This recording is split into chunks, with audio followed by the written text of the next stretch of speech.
Da-da-da-da-da-dun-dun.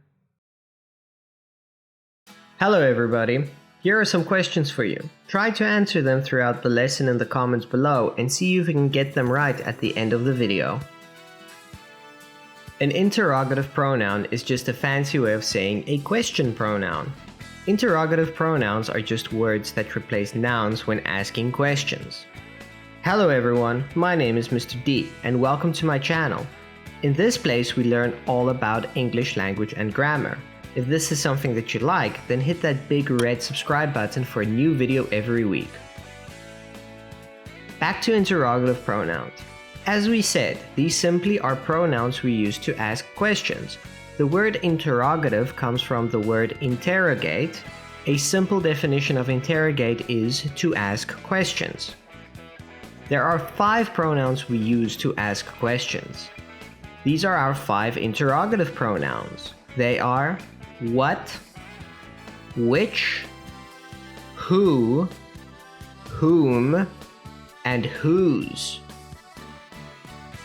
Our first interrogative pronoun is the word what.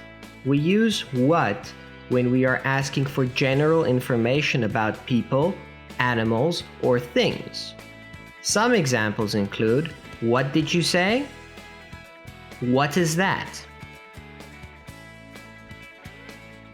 Our second interrogative pronoun is which. We use which when we are asking questions where we have a limited amount of choices. Some examples are, which one is your favorite? Which movie do you want to see? Next up we have who. We use who when we are asking a question about the subject of the sentence, or in other words, who the sentence is about. This is usually used when asking about a person and a name. Examples can be, who are you? Who said that? Our second last interrogative pronoun is whom. We use it in a similar way as who, except whom is used when we are talking about the object of a verb or preposition. Some examples are, whom will you send for?